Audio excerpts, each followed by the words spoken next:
Hello K Battians, welcome again to the channel K Batti classes. आज मैं one shot series का third lecture लेकर के आया हूँ, जो कि कोऑर्डिनेट ज्योमेट्री। और कोऑर्डिनेट ज्योमेट्री से 7 से 8 मार्क्स का क्वेश्चन बोर्ड में जरूर आता है। तो अगर आप इस वीडियो को अच्छे से देख लेते हैं, मैंने इसमें कुछ प्रीवियस ईयर भी प्रैक्टिस कराया है और कुछ एनसीईआरटी की प्रॉब्लम्स को भी प्रैक्टिस कराया है। अगर आप इसको अच्छे से देख लेते हैं तो आपका 8 नंबर फिक्स हो जाएगा।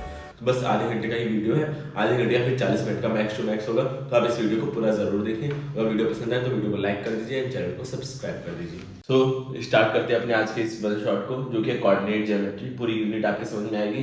8 नंबर का क्वेश्चन जरूर आता है इससे, ठीक है। और इस यूनिट में बस खाली 2 ही टॉपिक्स हैं, एक सेक्शन फार्मूला और एक डिस्टेंस फार्मूला। इसके अलावा आपको कुछ नहीं पढ़ना है। ये 2 यूनिट्स आपको आगे अच्छे से, मतलब ये 2 टॉपिक्स आगे तो आपका पूरा वो कोऑर्डिनेट ज्योमेट्री टॉपिक हो जाएगा, जिससे 8 नंबर आपके फिक्स हो जाएंगे। तो पहला है डिस्टेंस फार्मूला। अगर 2 पॉइंट्स दे रखे हैं, 2 कोऑर्डिनेट, अभी कैसे फार्मूला बना ये तो बात अलग है, ये आपको पढ़ना ही नहीं है, क्योंकि आप वन शॉट में तो आपको उसका फार्मूला को देख लेना है, फार्मूला कहीं लिख लेना है। इस फार्मूले को बहुत इंपॉर्टेंट फार्मूला है। और फिर अगर जैसे 2 पॉइंट है, एक x1 x2 है, नहीं x1 y1 है और x2 y2 है। 2 पॉइंट्स यहाँ दे रखे हैं, x1 y1 x2 y2। तो इन दोनों का जो डिस्टेंस अगर आपको फाइंड करना है तो ये फार्मूला रहेगा। ऐसा जरूरी नहीं कि x2 ही पहले लिखो, आप x1 माइनस x2 भी लिख सकते हैं, कोई भी चीज लिख सकते हैं पहले, ठीक है। लेकिन अगर आपने x1 को पहले लिखा है तो यहाँ भी y1 को पहले लिखना पड़ेगा, ठीक। तो चलिए कुछ क्वेश्चन से रिलेटेड करते हैं। 2 पॉइंट दे रखे हैं और उन दोनों के बीच का डिस्टेंस आपको फाइंड करना है। एक है a, एक है b, और एक है a माइनस से और एक माइनस बी। तो इसका डिस्टेंस आपको अगर फाइंड करना होगा तो आपके लिए क्या फॉर्मूला आपको पता है। एक को x1 मान लो, एक को y1 मान लो। इसको x1 y1 मान लेते हैं और इस वाले को x2 एंड y2 मान लेते हैं, ठीक है, सिंपल। तो आपको क्या करना होता है, x2 माइनस x1 मतलब माइनस a, दोनों a ही तो है, यहाँ माइनस बस कर लग गया, ठीक है, का whole square plus y2 minus y1 मतलब y2 क्या है, माइनस b है, और माइनस y1 मतलब माइनस b को मैं इस तरह बनाऊंगा ताकि आपको इससे जैसा ना लगे, का होल स्क्वायर। तो ये क्या हो जाएगा, अंडर रूट माइनस से क्या हो जाएगा, -2a का होल स्क्वायर, और इधर क्या हो जाएगा, माइनस 2b का होल स्क्वायर। या फिर इसको हम लिख सकते हैं 4a square plus 4b square under root में। अब 4 दोनों में अगर हम कॉमन ले लेंगे तो हो जाएगा 4 कॉमन आ गया, a square plus b square, और भी अंडर रूट के अंदर। तो 4 तो रूट से बाहर आ सकता है, 2 का होता है, तो ये 2 बाहर आ जाएगा और बच गया है a square plus b square. 4 क्यों आया है बाहर, क्योंकि 4 क्या है, स्क्वायर रूट 2 है, 2 को बाहर ले लिया। तो आपको समझ में आया होगा। अब दूसरा दे रखा है कि आपको बताना है कि ये जो 3 पॉइंट्स है ये ट्राइंगल फॉर्म करना है या फिर नहीं, ठीक है। तो ट्राइंगल के क्राइटेरिया होता है कि किन्हीं भी 2 साइड का सम तीसरी से हमेशा बड़ा होना चाहिए, तब ट्राइंगल फॉर्म होगा, अदरवाइज ट्राइंगल फॉर्म नहीं होगा। तो हम पहले इन सबका डिस्टेंस निकालेंगे। पहले मान लो, लेट कर लेंगे कि ये ट्राइंगल के साइड्स हैं, ठीक है, ट्राइंगल के वर्टिसेस हैं, पॉइंट्स ट्राइंगल के वर्टिसेस हैं। तो एक को ये 3 2, एक को -2 -3। बेसिकली हमें क्या करना है, साइड्स ऑफ ट्राइंगल फाइंड करना है, ठीक है। तीनों पॉइंट्स दे रखे हैं, तीनों से साइड्स ऑफ ट्राइंगल फाइंड करना है। जैसे एक को हम मान लेंगे a, एक को b, यहाँ पे क्यों लिख रहा हूँ, आई डोंट नो व्हाई, 2 और 3, ठीक है। इस पॉइंट को हम a मान लेते हैं, इस पॉइंट को हम b मान लेते हैं, और इस पॉइंट को हम c मान लेते हैं। तो पहले हम a b निकाल लेते हैं, a b फाइंड करते हैं। a b मतलब a से b का डिस्टेंस, एक के हो जाएगा x1 y1 और इधर हो जाएगा x2 y2, simple, clear.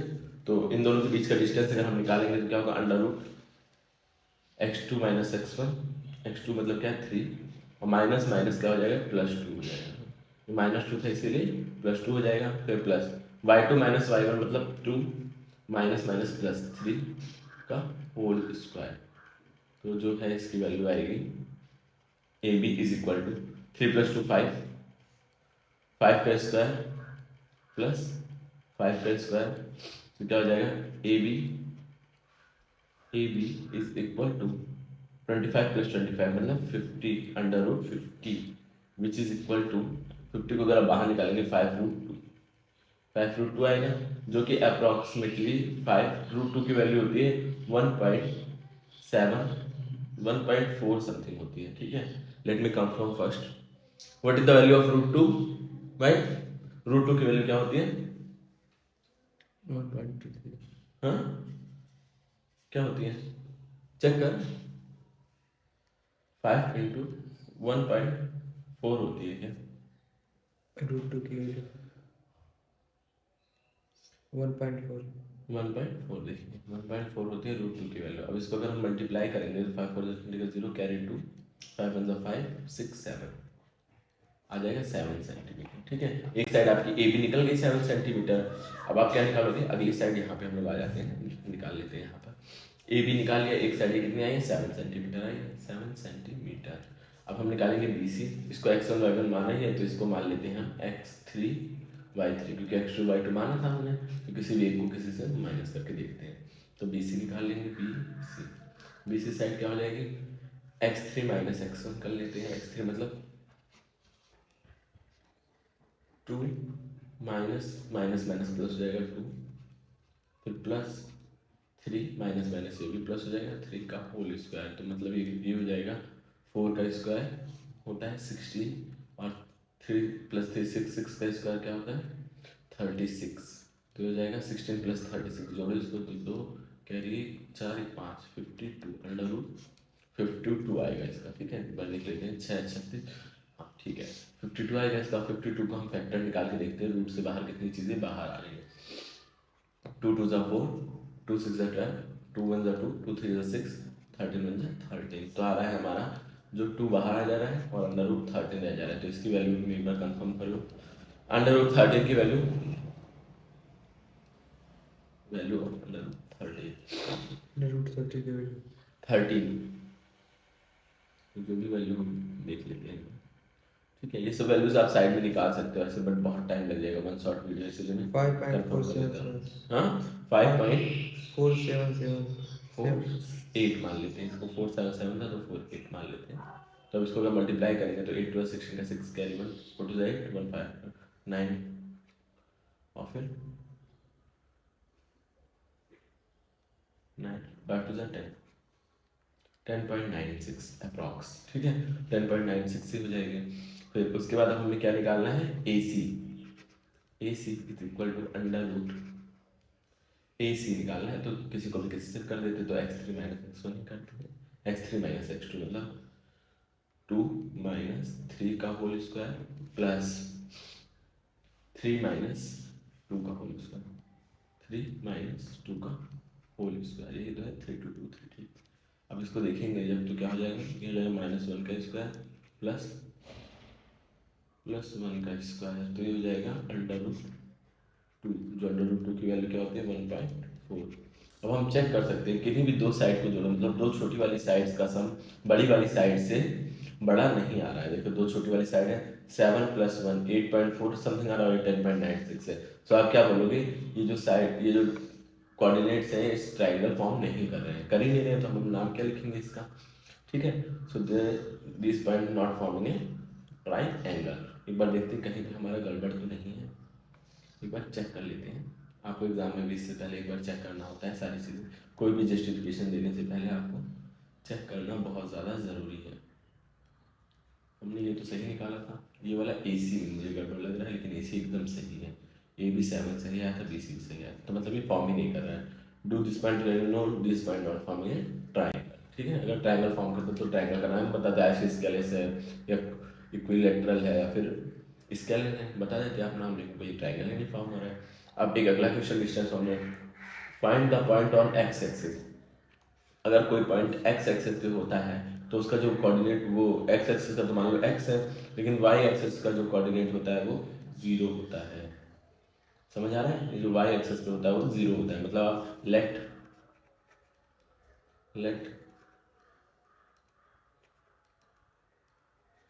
Coordinate of that point be X and 0 मान लो, और इससे भी सेम डिस्टेंस पे, इससे भी, दोनों से मतलब सेम डिस्टेंस पे, मतलब कि हम ये जो मान लेते हैं ये पॉइंट इससे भी सेम दूरी पर है 2 और -5 से भी, और इससे भी सेम दूरी पर है। अभी हम देखेंगे नहीं किस कोऑर्डिनेट में क्या बना दे रहे हैं, कोई दिक्कत नहीं, बस मान लेते हैं ये कोई लाइन है। ठीक है, तो ये इससे भी सेम दूरी पर, मतलब इन दोनों पॉइंट से सेम दूरी पर है, तो हम इन दोनों का डिस्टेंस निकालेंगे, फिर इन दोनों का डिस्टेंस निकालेंगे, दोनों को इक्वल दिखा देंगे। ठीक, तो पहले इन दोनों का डिस्टेंस निकालते हैं, मान लेते हैं इसको x1 y1 और इसको x2 y2, और इसको मान लेते हैं x3 एंड y3। करके देखते हैं इसको, ठीक है। इन दोनों का पहले डिस्टेंस निकालते हैं। इसको मान लो ए बी एंड, ये इसको ओ पॉइंट मान लेते हैं, ओ और इसको बी, फिर ओ लिख लेते हैं इसको, और इसको लिखेंगे ए किसको माना है हमने 2 एंड -5 को, एंड बी किसको माना है 2 -2 एंड 9 को, ठीक है। यहाँ लिखते हैं तो हम ओ ए पहले निकालेंगे, O A is equal to O B, ये गिवन है तो हम ओ ए निकाल लेते हैं पहले। ओ ए मतलब इन दोनों के बीच का डिस्टेंस, मतलब इसको x2 माना है तो √(x - 2) का whole square plus 0 minus minus हो जाएगा प्लस 5 का whole square is equal to O B, मतलब इन दोनों के बीच का डिस्टेंस √(-2 - x) का होल स्क्वायर प्लस 9 - 0 का होल स्क्वायर। तो ये क्या हो जाएगा, ये बन जाएगा। अब दोनों साइड इस क्यूब वो है अंडर रूट है, तो हम क्या करेंगे पहले इसको थोड़ा छोटा कर लेते हैं, ठीक है। थोड़ा छोटा करेंगे ताकि आप लोगों को चीज़ दिख थोड़ा सा छोटा, यहाँ पे और भी चीज़ें लिखनी है इसीलिए, ठीक है। तो ये मैंने कर दिया इसको छोटा, ठीक। अब इसको क्या करेंगे हम लोग, ये जब दोनों साइड आपको दिख रहा है कि रूट है तो हम क्या कर लेंगे, squaring both side by squaring both side जब स्क्वायर करेंगे तो x - 2 का होल स्क्वायर और 5 का स्क्वायर क्या होता है 25 होता है, इसको डायरेक्ट मैंने लिख दिया। और इसमें भी करेंगे -2 - x का होल स्क्वायर और 9 का स्क्वायर क्या होता है 81 होता है, ठीक है। अब इन सबको उधर भेज दो, x वाले को इधर, इन सबको एक तरफ, तो हो जाएगा x - 2 का होल स्क्वायर माइनस -2 - x का होल स्क्वायर, और इसको उधर भेज देते हैं तो 81 तो पहले से ही था, 25 उधर जाएगा तो -25 हो जाएगा। 81 में से 25 जाएगा तो कितना बचेगा, यहाँ पर साइड में करके देख लेते हैं, ठीक है। 81 में से 25 को घटाना है तो 11 गया, 5 में से 11 जाएगा बचेगा 6, यहाँ पर बचेगा 7, 7 में से 2 जाएगा 5, तो हो जाएगा 56, ठीक है।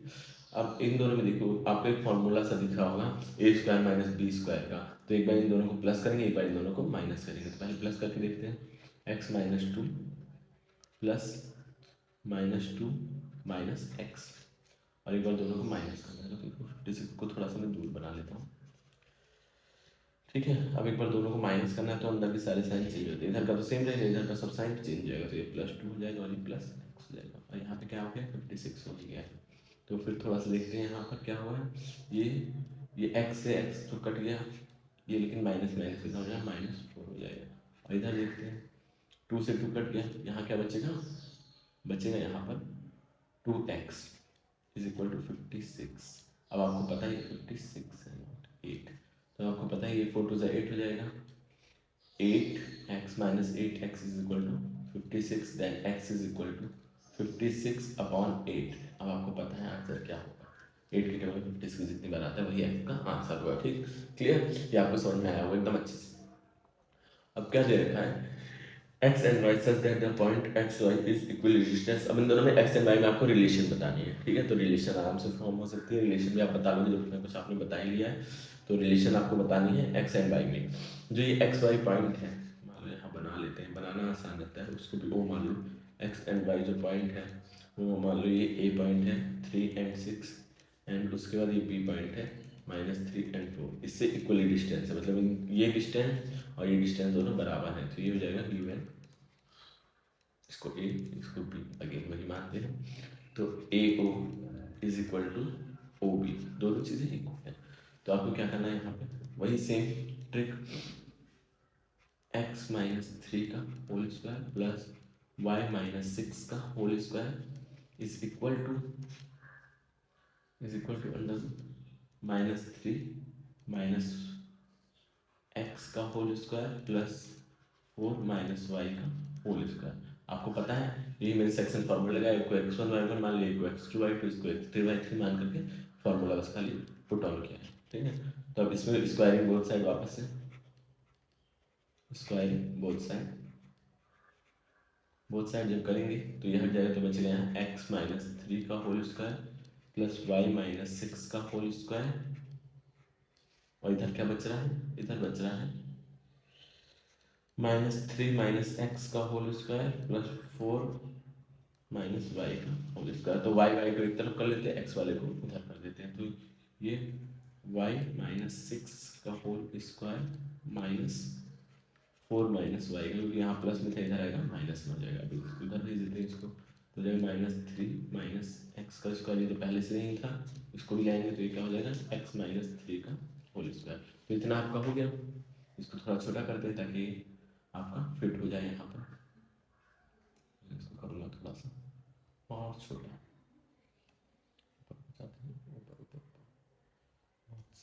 और थोड़ा सा ऊपर जाओ, थोड़ा सा और कर देते हैं छोटा, इक्वेशन अभी लंबा जाने वाला है।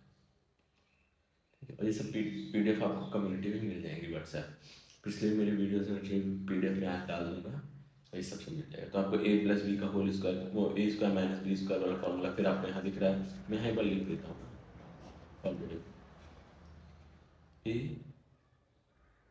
a² - b² is equal to, एक बार दोनों को प्लस करते हैं और एक बार दोनों को माइनस करते हैं। ठीक है, ये याद रखना। फिर ये दोनों स्क्वायर में है, एक बार दोनों को प्लस करूँगा और एक बार दोनों को माइनस करेंगे। ठीक है, देखते हैं। दोनों को एक बार प्लस करना है तो मतलब y -6 + 4 - y, और फिर एक बार दोनों को प्लस करना माइनस करना है तो y -6, और माइनस जब करते हैं तो साइन चेंज हो जाता है, तो हो जाएगा -4 और प्लस y।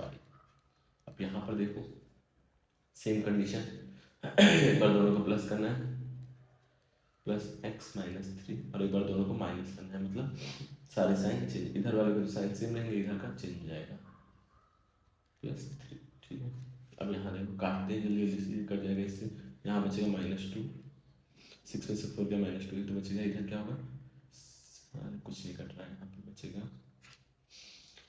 2y -10। ठीक है, और इधर देखते हैं क्या कट रहा है, कुछ x से x कट जा रहा है, x कट जा रहा है, बचेगा -6, और इधर क्या बचेगा 3 से 3 कट जाएगा, बचेगा -2। तो आप देख सकते हो यहाँ पर इसको अंदर मल्टीप्लाई ना करके हम 2 बाहर कॉमन ले लेते तो ये हो जाएगा -4, इधर से 2 कॉमन ले ले तो बचेगा y बचता है, यहाँ पे 5 बचेगा, और इधर देखो -12 बचाइए, -12 नहीं, मान लीजिए x है ना, सॉरी 2x है, मिटाता हूँ इसको वापस, मैं ज़्यादा एक्साइटमेंट में गलत कर देता हूँ। ठीक है, आप लोग ऐसा नहीं करना, फिर +12x +12x, फिर 4 से कटेगा 4 × 4, 4 × 3 = 12। तो ये हो गया आपका। इधर इधर लिखता हूँ थोड़ा सा इसको, यहाँ पे क्या है -y - 5 is equal to 3x, या आप माइनस को अंदर मल्टीप्लाई कर दो तो ये हो जाएगा y - y + 5 is equal to 3x। ऐसे कायदे से लिखना है, 5 - y is equal to 3x, यही होगा दोनों के बीच में रिलेशन। तो यहाँ का हो गया प्रूफ। अब नेक्स्ट देखते हैं क्वेश्चन। ठीक है, अब ये एक टॉपिक तो आपको कवर हो गया, जो डिस्टेंस फार्मूला से जिस टाइप के क्वेश्चन आते थे वो सब मैंने आपको कवर करा दिए, 3-4 टाइप के, और आप एनसीईआरटी से एक सॉल्व करोगे क्वेश्चन तो आपको मिल जाएगा पूरा का पूरा 100% फिक्स हो जाएगा सेक्शन, वो डिस्टेंस फार्मूला की चीज़ें। ठीक है, हम लोग देखेंगे सेक्शन फार्मूला। सेक्शन फार्मूला क्या होता है, ऐसे पॉइंट के कोऑर्डिनेट फाइंड करने होते हैं जो कि आपके जो ये लाइन है उसको किसी रेशियो में डिवाइड करें। मान लो ये सी जो पॉइंट है, ये ए बी लाइन को m/n रेशियो में डिवाइड कर रहा है, तो आपके m को सबसे नीचे तो m+n और m+n दोनों साइड रहेगा। फिर m जो है उसको x2 से मल्टीप्लाई करना है, मतलब इधर वाले से, फिर n जो है उसको x1 से करना है, फिर उसका ऐसे ही y1 के साथ करना है। ठीक है, मैं आपको बताता हूँ कैसे करना है, एक क्वेश्चन के थ्रू समझते हैं। Find the coordinate of point. तो इसमें देखो यहाँ पे 2 पॉइंट दे रखे हैं, एक है 4 - 3, और एक पॉइंट दिया हुआ है, बहुत सावधानी के साथ आपको करना है, एक पॉइंट दिया हुआ है, लाइन बना लोगे तो आधा कॉन्सेप्ट वैसे ही क्लियर हो जाएगा। 3n1, इसको मान लो m, इसको मान लो n, और इसको मान लो x1, इसको मान लो y1, इसको x2 और इसको y2। ठीक है, अब देखो यहाँ पे n वाले को इससे मल्टीप्लाई करते हैं, m वाले को इससे, ये चीज़ याद रखना है। तो कोऑर्डिनेट्स क्या होंगे, जो मान लो इसके कोऑर्डिनेट्स हैं x एंड y, तो x वाले को हम मान यहाँ पर करेंगे सॉल्व, m+n सबसे पहले नीचे लिखते हैं, मतलब 3 + 1, फिर क्या करते हैं n को इससे मल्टीप्लाई, यहाँ दिया हुआ है ना, जो n वाला है वो किधर इस वाले से मल्टीप्लाई होगा, ठीक है, जो n वाला है वो x1 से मल्टीप्लाई होगा और m वाला x2 से मल्टीप्लाई होगा, ठीक है।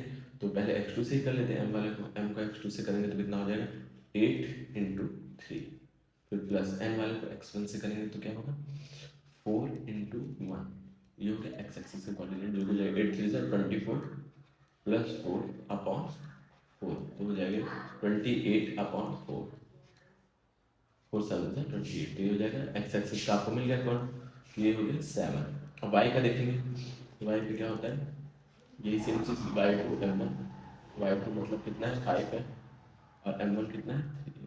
अब x2 n1 मतलब 4 इंटू 1 अपॉन 3 प्लस यही हो गया जो आपने पढ़ा, तो हो जाएगा 5 3 15 plus 4 upon 4 which is 19 upon 4, ये हो जाएगा अगले के कोऑर्डिनेट, ठीक है। देखते हैं एक बार ये सही है कि नहीं, 8 और 5 दिया था, ठीक है, तो ये इस पे रहेगा, ये इससे होता है और इससे होता है -3 है, सॉरी मैंने ये पता नहीं कहाँ से 4 लिख दिया इसको, तो -3 था, वेट इट्स जस्ट -3, इसके लिए हो रहा है होता है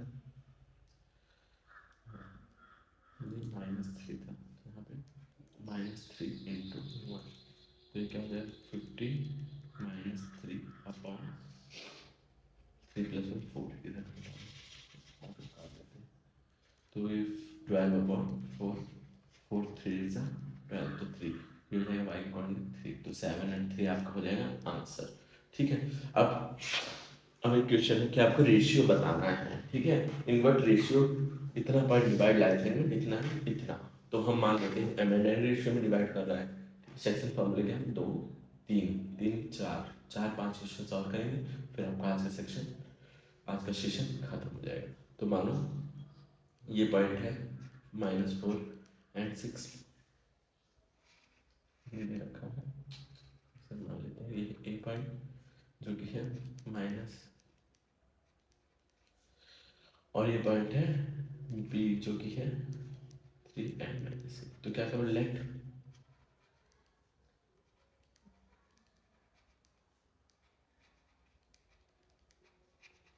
डिवाइड इन m/n रेशियो में डिवाइड कर रहा है, मान लो इसको, तो मान लिया आपने, तो क्या होगा जो -4 के कोऑर्डिनेट होंगे वो क्या होगा, पहले तो m प्लस n, ठीक है, फिर m को किससे मल्टीप्लाई करते हैं, m को 3 से करते हैं, तो 3m प्लस नहीं -6 है ना, तो -6n -6n, ठीक है।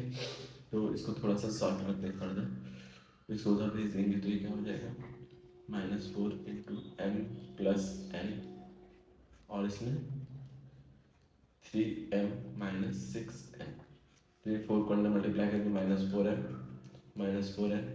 Is equal to 3m -6n, तो m को इधर भेजो n को उधर भेजो, m को इधर भेजो -4m -3m is equal to -6n, और 4 इधर आएगा तो +4n हो जाएगा, तो ये जाएगा 7m is equal to -2n।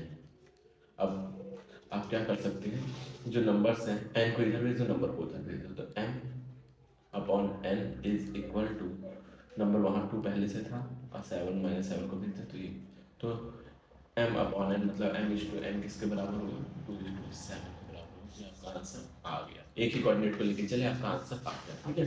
अगर उसको भी लेके चलोगे 6 वाले को, y एक्सिस वाले को, तो भी आपका आंसर सेम ही आएगा, ठीक है। Find the ratio of in which y axis divide the line segment, y axis मतलब y एक्सिस क्या है, जिसमें x के कोऑर्डिनेट 0 होने चाहिए, मतलब x 0 रहेगा और y जो भी रहेगा y मान लेते हैं, ठीक है। तो आपको बताना है किस रेशियो में डिवाइड करेगा, ये सिंपल क्वेश्चन है, बहुत सिंपल है।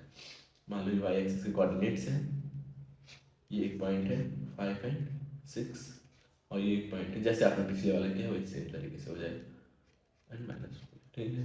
तो y एक्सिस से मतलब x एक्सिस तो 0 होना चाहिए, तो ये आप क्या करोगे 0 वाला जो कोऑर्डिनेट है m/n पे मान लो डिवाइड कर रहा है, m/n लिख देना, जो भी नाटक लिखना रहता है m प्लस n, m को किससे मल्टीप्लाई करते हैं, m को करते हैं इस वाले से, तो माइनस m, n को किससे करते हैं 5 से करते हैं, तो 5n, क्लियर।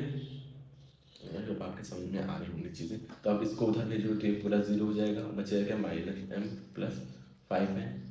अब एम माइनस से उधर जाएगा तो प्लस हो जाएगा, एम इज इक्वल टू 5 एन, एन है नॉट, तो 5 एन को उधर भेज दो तो M upon N is equal to 5 upon 1, जब कुछ नहीं होता नीचे तो 1 हम लिख सकते हैं, तो M is to N is equal to 5 is to 1। ये भी हो गया आपका सॉल्व आराम से। नेक्स्ट देख लेते हैं question, find the area of rhombus. Area of rhombus का फॉर्मूला क्या होता है? रोम्बस का एरिया ऑफ रोम्बस होता है formula half into product of diagonals, product of diagonal. ठीक है, तो पहले रोम्बस के वर्टिसेस दे रखे हैं, मान लो इसको ये ए है, बी है, सी है एंड डी है, चार वर्टिसेस हैं इसके। तो हम पहले डायगोनल्स निकालेंगे। डायगोनल्स किससे निकलेगा? आपका डिस्टेंस फॉर्मूला से निकलेगा। ये है A B C and D. A कितना दे रखा है? ए दिया हुआ है 3 एंड 0। बी कितना दे रखा है? बी दिया हुआ है 4 एंड 5। और फिर सी कितना दे रखा है? सी दिया हुआ है -1 एंड 4। और उसके बाद डी कितना दे रखा है? -1/2। ठीक है, ये चीज़ दे रखी है इतना। ये होता है area of rhombus, area of rhombus. ठीक है, यहाँ पर आप क्या करो, इसको हाईलाइट कर लो थोड़ा सा, हाईलाइट कर लो। ये हमने रोम्बस बना दिया, अब इसको मैं थोड़ा छोटा करने जा रहा हूँ। ठीक है, इसको थोड़ा सा छोटा करने जा रहा हूँ, कर देते हैं थोड़ा सा छोटा, ताकि यहाँ पे दिखे विजुअल रहे। कर देंगे छोटा, और छोटा कर दिया जाए, और छोटा कर देते हैं। ठीक है, यहाँ कॉर्नर पर ये सॉल्व करने की पूरी जगह मिल जाएगी।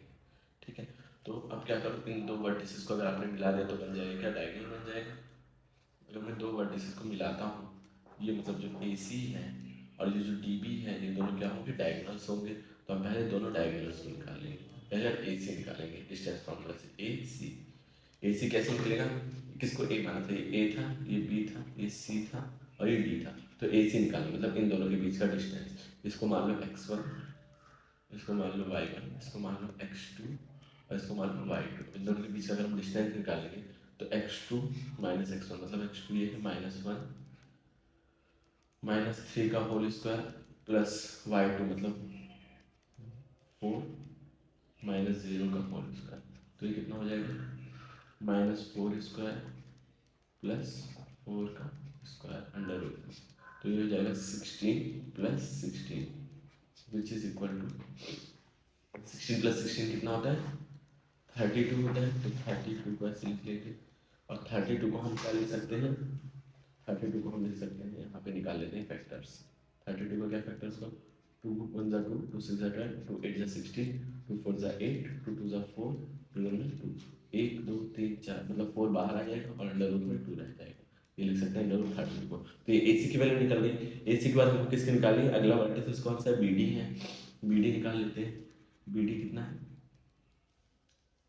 मिल जाएगा। BD क्या है? BD आपको निकालना है। BD का डिस्टेंस फॉर्मूले से आप वैल्यू निकाल लो।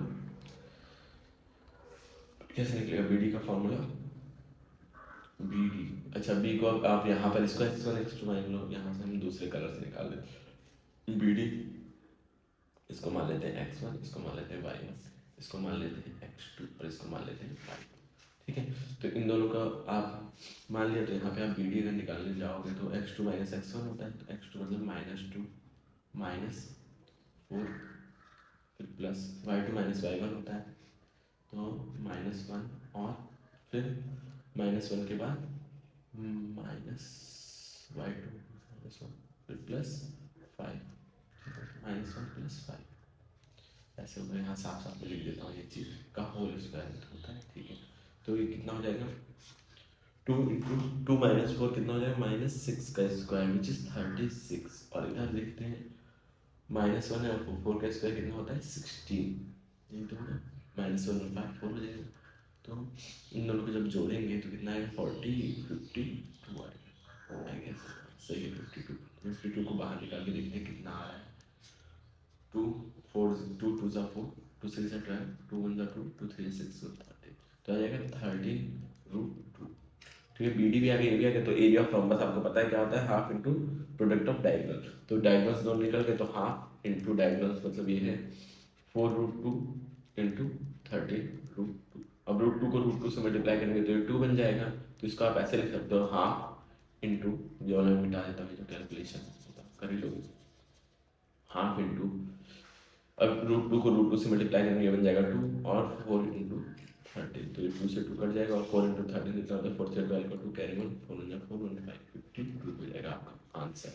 तो आई होप ये चीज़ें आपको समझ में आ गई होगी, ये वाला क्वेश्चन भी, एरिया ऑफ रोम्बस भी। तो हमारा लास्ट क्लास में लास्ट क्वेश्चन जो पढ़ते हैं, लास्ट क्वेश्चन पूछ रहा है, क्या पूछ रहा है देखते हैं, A and B are, A दिया हुआ है, find the coordinate of B, और ए पी दे रखा है कितना, 3 BP, ये है ए दिया हुआ है, ये बी दिया हुआ है, और यहाँ बीच में क्या है बी है। तो ए के कोऑर्डिनेट क्या दे रखे हैं, -2 और -2, और बी के कोऑर्डिनेट कितने दे रखे हैं, 2 and -4, ठीक है।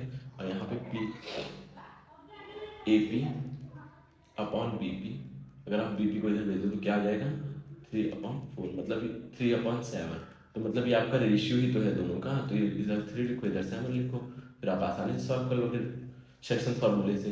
क्या होता है सेक्शन फार्मूला, जो एक्स का कोऑर्डिनेट जो मान लीजिए एक्स है और एक वाई है, तो एक्स का कोऑर्डिनेट आपको निकलता है x+n, मतलब इन दोनों को जोड़ के लिखो 3+7, फिर 3 इंटू 2 प्लस 7 इंटू -2, तो ये जाएगा 6 - 14/10, 6 में से 14 जाएगा कितना बचेगा, 6 में से 14 जाएगा बचेगा 8/10, ठीक है। अगर मैं सही हूँ तो 3 इंटू 2 7 इंटू -2 14, ठीक, तो 10 सही, तो हो जाएगा 0.8 समथिंग, ठीक है। अब वैसे y का अगर आपको निकालना है तो y का निकालने के लिए क्या करोगे, इसको -4, तो -4 into 3 plus 7 into -2 upon 10, -12 into -14 upon 10 plus, ठीक है, 10 -14, तो ये हो जाएगा -26 अपॉन 10 विच इज 2.6, तो एक आएगा कोऑर्डिनेट 0.8 और एक 2.6, तो ऐसा भी आ सकता है, कोई बड़ी बात नहीं है। तो आई होप आपको ये वीडियो पसंद आया होगा। आज के लिए इतने क्वेश्चन थे, अगर आप ये अच्छे से क्वेश्चन को प्रैक्टिस कर लेते, एक बार PDF डाउनलोड करके क्वेश्चन को अच्छे से आप लोग एक बार प्रैक्टिस कर लीजिएगा। अगर आपने प्रैक्टिस अच्छे से कर लिया तो आपका फिक्स हो जाएगा 8 मार्क्स। और आप क्वेश्चन तो कुछ लगाइए, कम से कम 20 क्वेश्चन इसके जरूर लगा लीजिएगा NCERT से या फिर प्रीवियस ईयर से। सो ये था हमारा one shot video coordinate geometry का, छोटा सा टॉपिक था बट इससे 8 नंबर का क्वेश्चन आता ही आता है, जैसे मैंने स्टार्टिंग में ही बताया था। तो अगर आपको ये वीडियो पसंद आया तो वीडियो को लाइक कर दीजिए, चैनल को सब्सक्राइब कर दीजिए, और आप कमेंट में बता दीजिए आपको कौन से टॉपिक पे नेक्स्ट वन शॉट चाहिए। तो चलिए मिलते हैं फिर किसी अच्छे से वीडियो में।